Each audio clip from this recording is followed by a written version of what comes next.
Everybody, good morning, good afternoon, good evening, wherever you are and whenever you're watching this.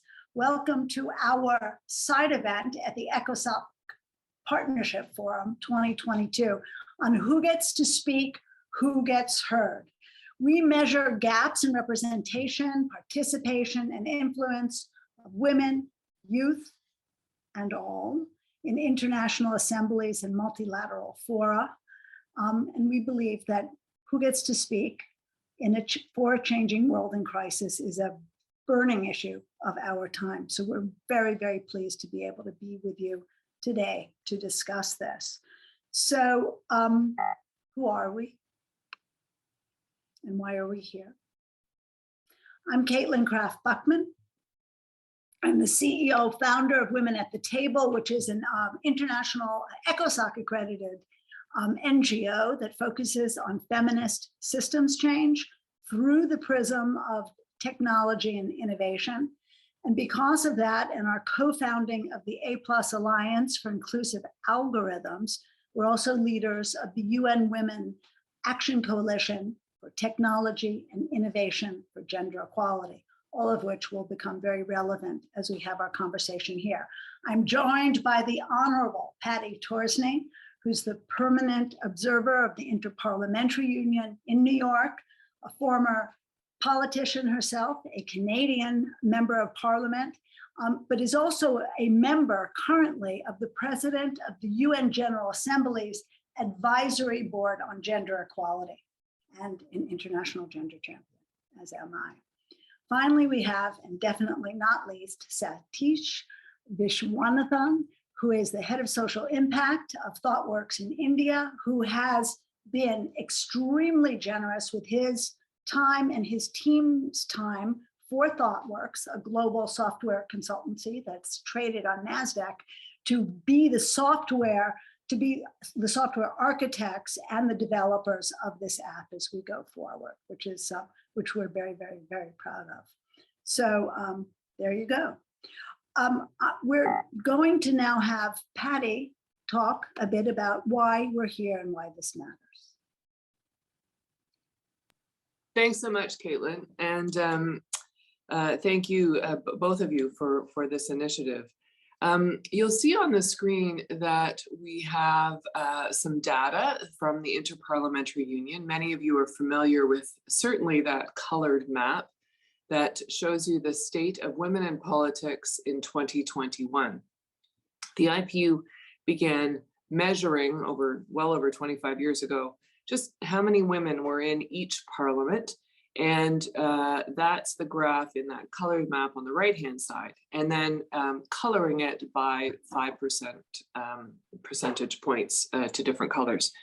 And I can tell you that there were very few people in that top, those dark top colors, the purples and blues, when I was a member of parliament.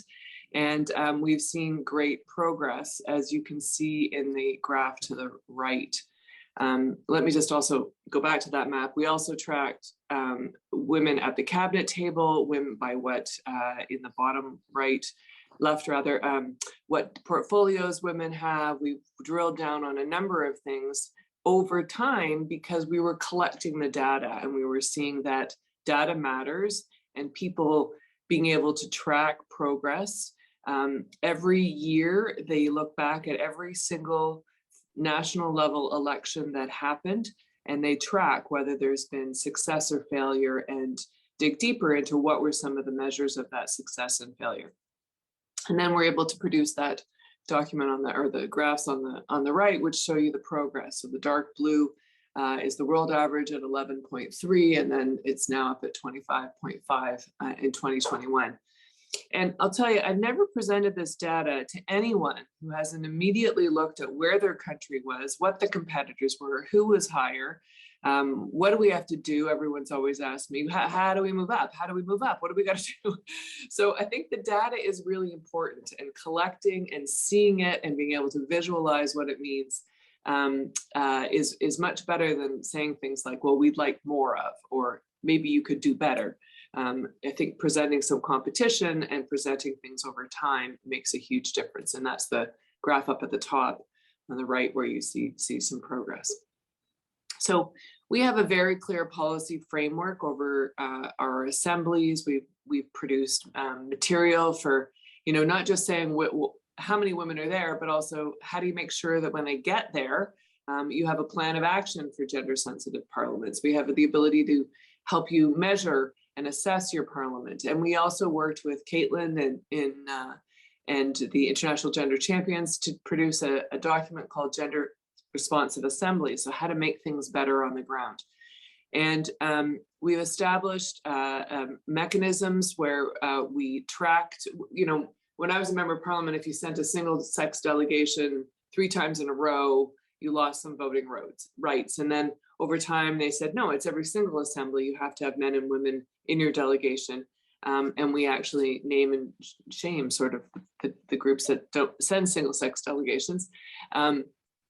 So we set targets, we move those targets, we get buy-in, we get support, we look at the numbers, and we show people that it is possible to continue moving. We're also doing this now with young parliamentarians, tracking how many come to our assemblies, what their numbers are in their world parliaments, what the gender makeup of those young parliamentarians is. And at our assemblies, we now give extra minutes to those delegations that include young people in their delegations. So I think that brings us really beautifully to Satish's part of this presentation, is like, how does this work, which really addresses many of the points that you just brought up. Thank you, Caitlin, and thank you, Patty, for setting the context. So, when we decided to build this, I think this had to be an app that, got in data from various sources that, different assemblies and conferences were using, and kind of putting them together to generate visualizations and insights that then could be used to do all of these things that Patty just spoke about, right? So how does the app actually work, right? So the face of it, we need 2 different types of data. One is structured data about the conference itself, when, where is it going to be held, what are the different sessions, who are the participants or attendees at the sessions, and possibly also an idea of, the order in which people are speaking, right?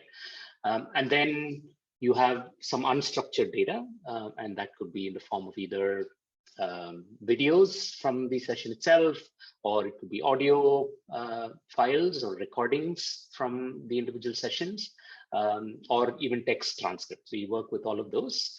And what we're then able to do is, match up not just the structured data in the form of, the gender and, other demographics of participants, but we're also able to use machine learning and analytics to analyze, who spoke, for how long did they speak, and also looking at the content of what people spoke, right? And many of these are a matter of public record. So we look at that, we use machine learning to kind of categorize it into various topics and see the relevance to, say, the themes for the conference, for example, right? A lot of the back-end work in terms of setting up the conference, uploading the registrations, creating the sessions, and so on are done before the conference actually starts. And then once we get the data, we generate the insights that Caitlin is then just going to talk about. I'm so sorry. I touched the wrong button. I didn't mean to cut you off, really. But I think this gives a tremendous context for what you're about to see, which are these screenshots, once all this data is collected. So many of us have been counting numbers of women for a while, actually. This is not new. How many women, how many eyeballs on Zoom, how many bodies in seats? But what we've tried to do is sort of drill down a little bit deeper through the data, through the nuance, and to tell a larger story. So the first part of this story, where we're gathering, by the way, anonymized data, registrants, their gender, their national origin, their organization type, and whether they're the head of a delegation or not. And this is sort of the Excel from which all of this data derives. If you look at the outside part of that circle, it's not so bad, really, right? It's 61% men, 39% women, 60-40, that's not so out of whack, that's fine. But when you start to then look at, see how much do men speak compared to how much women speak in this particular conference from this data, we see that men were taking the floor 70% of the time and women 30%. So there's space to sort of express translates into something very different than what the general data might tell you. We also capture gender representation by region. Here, we're asking from the registration data, a country, it defaults to the 5 political regions of the United Nations.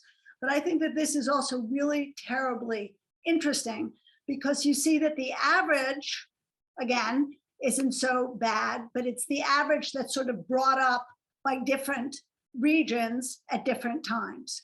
So we say go Eastern European women in this particular conference because they spoke quite a lot, 58% to the 42% of the men speaking, but we see in Asia Pacific at this particular moment in time, the women really were not taking the floor tremendously. So this starts to tell a more nuanced story about representation instead of the gross figures that are male to female who registered. The next thing that we look at is gender distribution by conference roles. Here, heads of delegation, delegates, non-voting members, maybe observers, maybe just speakers. But what we see is, in this data, that the heads of delegations were 73% to male to 27% female. The delegates themselves are again the 60-40, like the sort of the gross data. But even we're understanding that in this time of COVID and post-COVID, that we're going to be put back a decade in terms of gender equality. Already at the WHO executive board meeting this past week, only 9% of the heads of delegations were women. So that means that in a post-COVID environment, the big votes, the heads of the delegations who were 91% male, making decisions for a global workforce that's 70% female.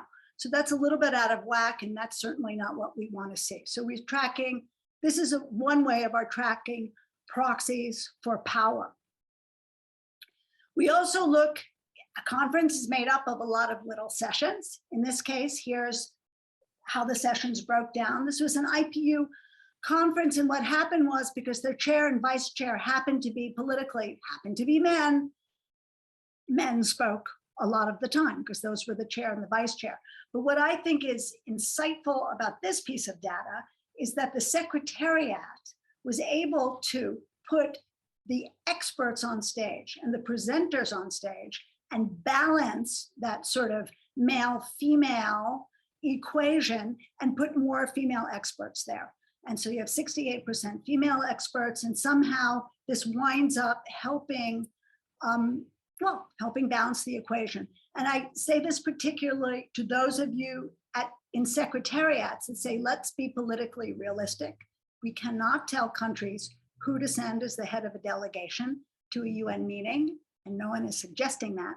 But we are suggesting that secretariats and thoughtful curators can find ways to rebalance so that we have different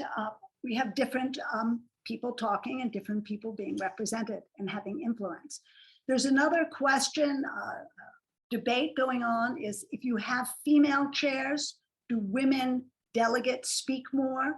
Or maybe they don't speak more, maybe they're just recognized from the floor more. And we're digging into that data more and more as we start to deploy this software.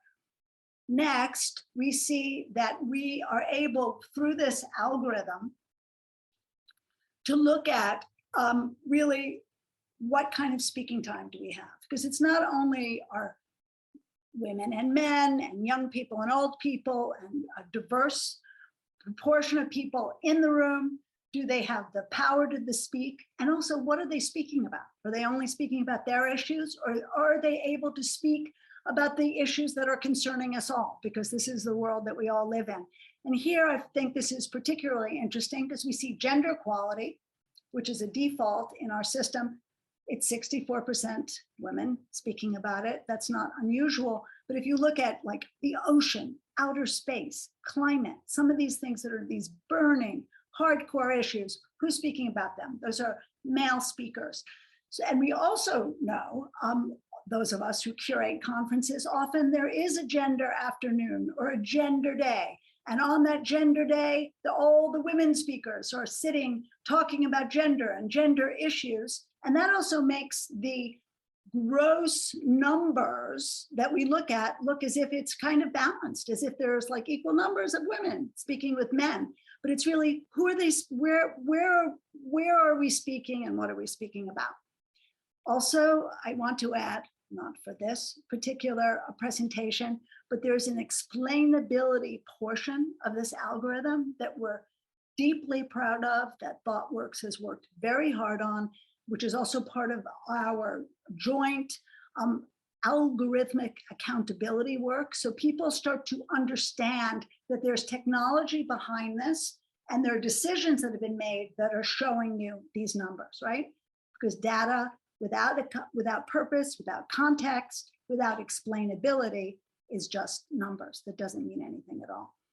And finally, this is kind of just a like to think about age. This is not real data at the moment, but it is going to be used by the UNFCCC for their analysis of this past COP with slightly more cuts in age to really see which age groups got to speak. And generally, we also are able to see it toggles, so you can see head of delegation versus delegates. So you'll see there are no people under 25 who are head of a national delegation. Most heads of delegations are men over 65. You start to see the younger the cuts, the more sort of balance there is perhaps between men and women speaking, but not always. And so we're very excited about this ability that the app has to be able to look at what age means and what influence means in this context. All right, so that's why we're here. I don't know if there are any questions. I would actually like to go back and hear, Patty, why you think some of this is important in terms of your work at the UN. Sure, Caitlin. I'd love to hear questions too. I think that it's important when we're trying to solve difficult or complicated issues that you have more options for solutions rather than fewer options. So if you have only male voices, then or the absence of female voices, I don't think you're getting the breadth and depth of options for solutions. I also think that there is proof that, for instance, in peace agreements and other places where you bring women into the discussions early on, that you get success in the outcomes and more lasting success. So maybe that's the depth part of it. And while it's changing, you can still see when you're in the General Assembly and in other places where the ambassadors gather, that there is a predominance of men on certain issues and men on other issues. But in general, the majority of UN ambassadors remain male.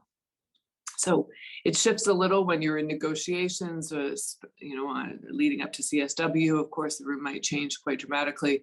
But in general, there are many more men in the room. So I think tracking the speaking options or speaking times and seeing what topics, just give people the information, both here in New York and in Capitol, about how things are happening and how they could be different.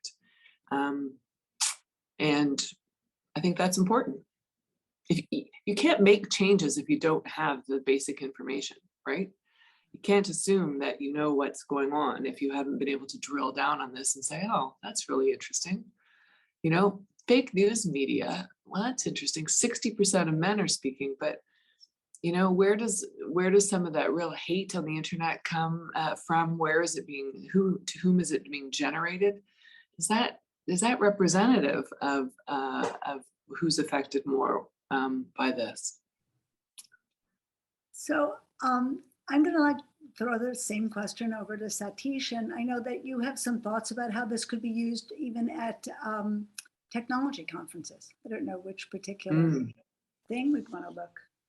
Yes. So from in the tech world where I inhabit most of the time, I think this also continues to be a problem, right? And there are of course progress that's been made where tech conferences mandate a certain number of women speakers and underrepresented minorities so that their voices are heard.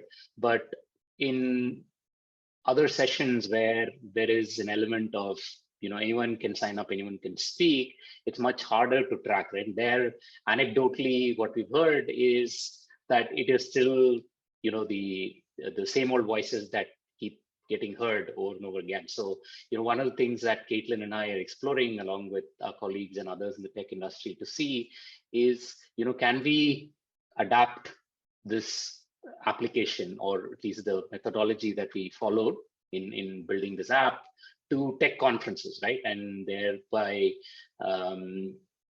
see how technology, which is increasingly a part of everyday life, whether we know about it or not, can become more equal by giving disparate voices and diverse voices an opportunity to be heard. So that's an ongoing project that we're looking at. I think the important thing also that we'd like to mention is that this app is meant to be open source. I think we're kind of putting the final touches on the open sourcing aspect of this, right? And we really hope and invite people to come build on top of this and build this with us so that it can be taken to more contexts, and we'll truly have representation or at least visualization of the inequalities in whichever forums that this app is being used in. Yeah, and we also, yes, we've made a pledge with great happiness and great fondness that for the UN system, this will remain free to use. This is for the people. This is for all of us to have accountability, to be able to have these conversations for the public good in public settings. I know, Patty, you had something you would like to add.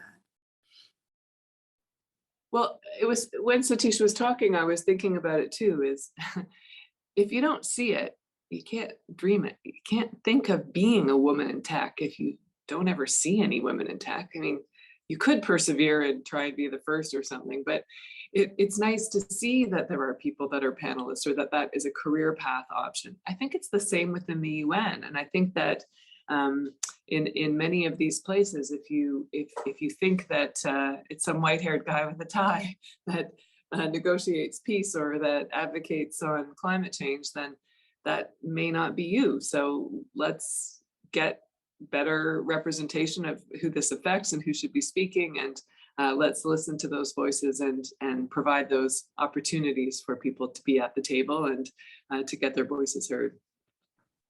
I think also what would be interesting to me, I mean, there are a lot of talking about what a lot of the hacks are. I mean, so once we are able to see that perhaps not everybody is represented, I mean, it is my great hope that once we see that young people are not able to make decisions in a formal setting about what's going to be happening to their grandchildren in terms of climate change, we're going to maybe change some of those dynamics. And this goes for all underrepresented groups, but youth is a very large one and women is a very large one right there, just starting to sort of help rebalance the equation. But once we understand that, there are things that we can do, which is what the Gender Responsive Assemblies booklet toolkit, as it's called, that Patty mentioned, really can help secretariats do to really, yeah, and it really works. And it only has examples from other UN organizations that have already tried this stuff. So it's legally vetted. Your secretariat can do it. You can say, hey, the ILO did this, WMO did that.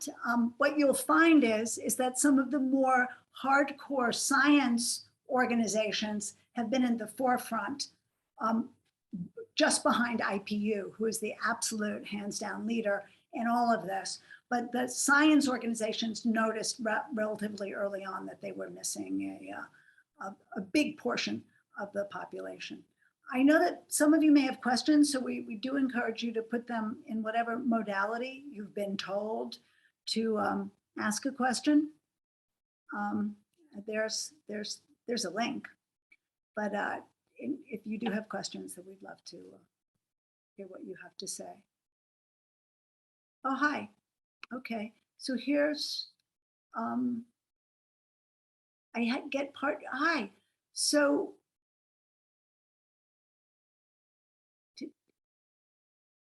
yes, we understand. Unfortunately, we have all of our participants are muted, but in the chat, we have a vice president of an NGO dedicated to teaching moral values through intuitive capacity, and believes that this new education will allow us to get value out of the 17 SDGs on how to get out of this state of emergency that we find ourselves in. And it's there in the chat. You can look up the organization. I thank you for that intervention very much. I also think that I spoke so fast, I didn't put in all my points. We are looking at this as a longitudinal study as well. So the anonymized data will go to an academic institution. At the moment, we believe it will definitely be led by University College Dublin, UCD. Other academic institutions are welcome to help them with this project, but all the data will be sitting there. And we believe that over a 10-year period of the SDGs, we'll be able to track how conversations change, how power, how influence, how participation and representation change, and that this is going to be of great value just to sort of to understand what our evolving trends are, which we hope will be in the right direction.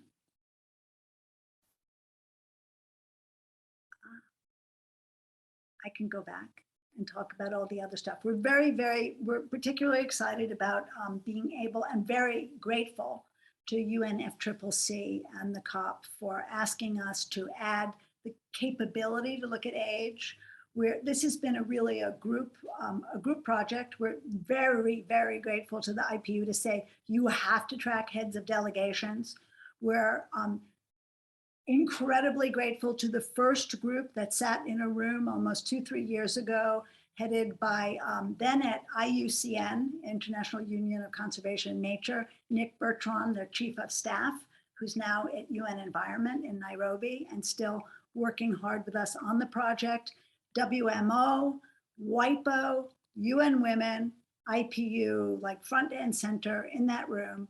And I may have forgotten one other, UNAIDS, that was in that room together with a bunch of human-centered design leaders to really come up with an app that would help address some of the problem that our colleagues who work in gender had every day about how do we measure this? And we very early on decided that measuring, counting the number of women didn't mean anything at all. And one of my favorite stories about that is an ambassador that said, I just came out of a meeting and there were a lot of women there. I think we're doing well. It was a very well-meaning person. And their staff said, oh, Ambassador, those were all interns. So the idea is, it may feel as if there are women everywhere. It may feel as if it's maybe not all dominated at the moment with people with suits, but really is who has power, who has influence, who gets to help direct, navigate, inject vitality and new thinking into a conversation. And that's what we're hoping that this app will help those of you who are activists do to use as a tool. Well, and Caitlin and Satish, I can also see that if you're able to publish this anonymized data around various assemblies or gatherings or what have you, that it will create some competition and some standards of performance that each organization wants to beat. Because when it becomes clear that they have a problem, or when it becomes politically interesting to show that they're more inclusive, then they will be seeking to measure it and to prove that they're getting better over time. And you know, a lot of people are inherently quite competitive. So it's really helpful, especially people at these senior levels, it's really helpful to get this data. I can remember, you know, I was in Beijing, and some of the people that started this work at the IPU around making delegations more inclusive were some of my colleagues at the Beijing meeting, including Canada's Minister of Women at the time. And, you know, it's taken a long time. And I think they'd be happy that there's been progress. I think they'd be saying we need to do better and better. So in their name too, it's like, let's get the data. I think data really speaks very loudly. Yeah. What we've also seen, and we're immensely grateful also to the Paris Peace Forum that let us actually, for the first time from beginning to end, track their conference. That was only in November. And we saw that, I'm sure they would have done it perfectly with or without our tracking it. But the fact is, knowing that this was all going to be measured, they wound up having relatively even speaking, they wound up doing really excellently. The numbers are gorgeous. They're numbers that they're going to publish in their annual report. And I do think, much to your point of people being competitive, people also knowing that if it's going to be measured, that they're accountable, that things can change very quickly. And that's what I'm especially hopeful about, because I think that the minute, perhaps this could even be a KPI in the UN swap for all the UN organizations. And if you have to show how your assemblies went and who spoke about what in what way, I think that people would, you just take an extra beat and you think about how the curation might be a little bit different. So just because we do have some time, and I know, Satish, your slide was early on, maybe we can explain again, what people need to do if they want to have this program analyze a meeting that's upcoming. Because even I had to think about it, and we're going to have a meeting that we're running in a couple of weeks, look at it, be an example. So what do people need to do, and what should they think about? Of course, they've already thought about all the things to make sure the panels are equal and they've attracted the right number of people into the room and the right kinds, but what do they need to do then? Right. I think it first starts with intent, right? And the intent to actually do something about it, and the courage to, measure, look at the data that's actually showing them, right? And,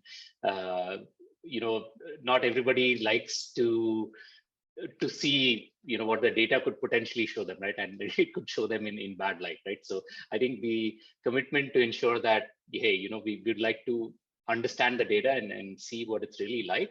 I think it starts from there, right? And then, once they figure out that they want to track this data, I think essentially we'll need, a couple of different things from them. And I think one is we can set up the app with the details of the conference. And I think that's a fairly straightforward process. It's a very intuitive web application that can be used to enter details about the conference, how many sessions are there, what time it's being held, and so on and so forth. So one thing to note is that currently the app only supports the ability to enter or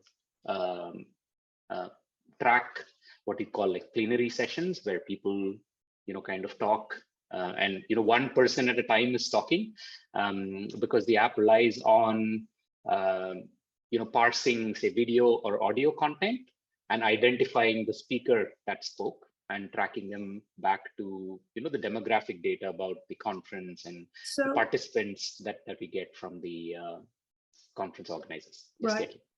So what one needs is, you need the registration data, which is anonymized.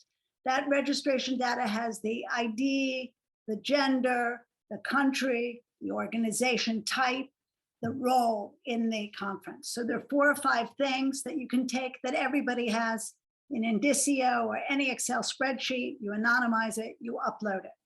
That's one part.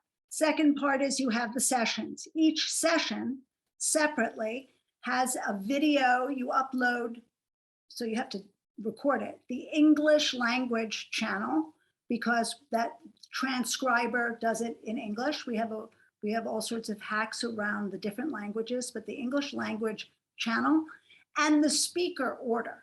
And that speaker order is already from the demographic thing. So we know Satish was speaker number 3. So it says speaker number 3 went first, and then me, speaker number 1, went second. And you put the speaker order in just with your registration numbers. And on the back end, it all combines it. And at the end, it all just comes out with all these different graphs and all this different data. Yeah, there you go. But what's key is having the registration data, what's having downloadable audio or video that can go into the transcription, and married to the audio video is the speaker order, because that's going to explain, that speaker order holds all the information that a Canadian woman from an international organization is number 2, and she spoke, and it grabs it. It knows it's Patty without Patty being, it's GDPR compliant. Let me put it that way. It's like and it totally works 1000% with a gold standard GDPR. So in case that's a question. So somebody should be asking and asked and answered. So it's not a lot. What we have found is that some organizations who have been say, but we may not look very good. And so that they backed out sort of at the last minute, which has been very fascinating to us for the pilot information. And now that we've had this very successful experience with the Paris Peace Forum, we're about to, just heard from Patty, that they're going to officially use it at their next event, a smaller event. We hope to now we know the COP will be retrofitting it to the data for COP26. We believe that there are many other organizations that will come on, and we can help walk them through how to do this. We also have a commitment. It's your data, your organization's data. This is not about naming and shaming on our part. You can take the data and do with it what you wish. It is not our, actually, it's not our mission to expose that. It is only our mission to give you the tools to analyze your own work and to improve it. And if you wish to share that information with others, that's great. If you wish to just use it inside to advocate inside your organization, that's also fine. It is a tool to be used to help create better practice. And you have a great sentence about that, don't you, Patty? Because when you say about the practice is what actually creates. Sure, you get muscle memory from actually practice makes perfect. I was, as I was telling you the story of the IPU changing its method and membership or measuring even, and I recall being a parliamentarian, and suddenly we realized we were sending a single-sex delegation 3 times in a row. And so we had to find a man to join our group. So everybody can fall into bad habits, even in a proactive way occasionally. So, but I think this is taking things to a next step, and it provides some really useful information. I just want to add one more thing, is that it also has the ability to capture X. It's male, female, X. We know that most assemblies at the moment don't have large populations that identifies as such. So if there is no one that identifies as X, it doesn't show up in the data because that isn't there too. But we really tried to make this so it couldn't grow, and people can use it for different ways. If you wanted to be looking not only at age, but also at different indigenous populations, whatever you want to measure, there's the ability to measure with these additional demographic different demographic lines. The only thing that's built into the app is that you do have to measure what the gender conversation is, because of course it was and is an initiative of women at the table. So we're really excited about that. I think if there are no other questions, we're going to just be timely speakers, let you all go off a few minutes early, have a cup of coffee, if no matter where you are, because it's never ever too late or too early to have another cup of coffee, in my humble opinion, even if you're on the other side of the world. And we thank you all for coming with us and for sharing this. And if you have any questions, please write to us at admin@womenathetable.net, or ECOSOC can find a way to find us. And thank you. Thank you very much. Thanks so much. And congratulations again, Satish, for putting this all together.